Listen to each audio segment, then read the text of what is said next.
الكبير ونجم نادي الاتحاد السعودي الكابتن عبد الرزاق حمد الله. الله يحييك كابتن ابو ريان.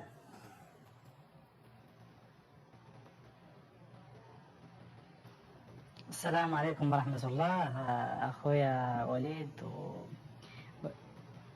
وللضيوف الكرام وللمشاهدين. الله يحييك، بس تفاجأت أنا بالتايجر اللي أنت لابسه هذا، يعني القميص هذا كان اخترته اليوم صدفة ولا؟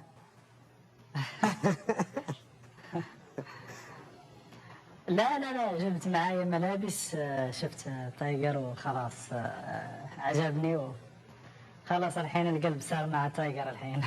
مشاهدين، أن الحديث مع كابتن عبد الرزاق حمد الله سيتناول ملفات كثيرة، لكن بالذات ملف القضايا المنظورة فإنها لن يتم تناولها لأنها لا زالت منظورة ولا يحبذ الكابتن عبد الرزاق حمد الله الحديث فيها. لكن خليني أسألك سؤال افتتاحي. أنت ما شاء الله الآن 4 مواسم تقريبا في المملكة العربية السعودية، إيش تقول عن تجربتك بشكل كامل فيها؟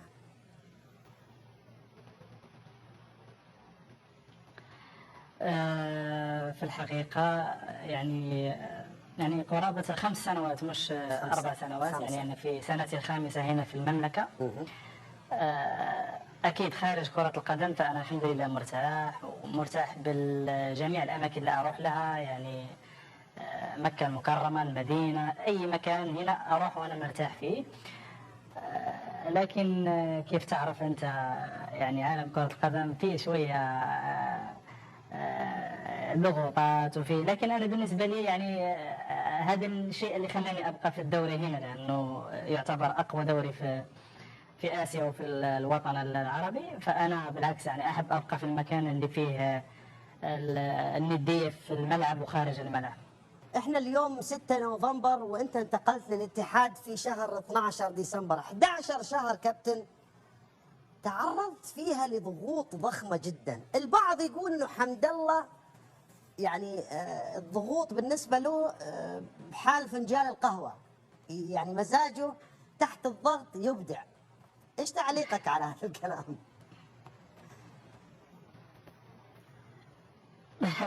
شوف، ما دام أنا لاعب محترف ولاعب كرة القدم، فهذه الضغوطات وهذه الأشياء يعني داخلة في عالم كرة القدم. بالعكس يعني إذا ما كان الجمهور ينتقدني والجمهور يتكلم علي ما راح أطور من نفسي. بالعكس يعني هذه الأشياء هي اللي تخلي اللاعب يجتهد أكثر وتخلي اللاعب أنه يبقى مركز وتخليه يعطي أكثر. وبالنسبة لي أنا كما قلت مرارا وتكرارا، فالانتقادات هي دافع بالنسبة لي أنا، والضغوط هي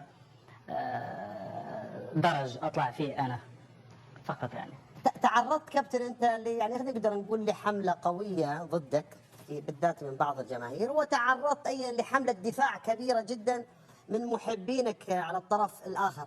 إيش تقول للناس اللي دافعت عنك وكانت معك طوال ال10 أشهر الماضية، وتقول للناس إيش اللي كانت تنتقدك أيضا في ال10 شهور الماضية؟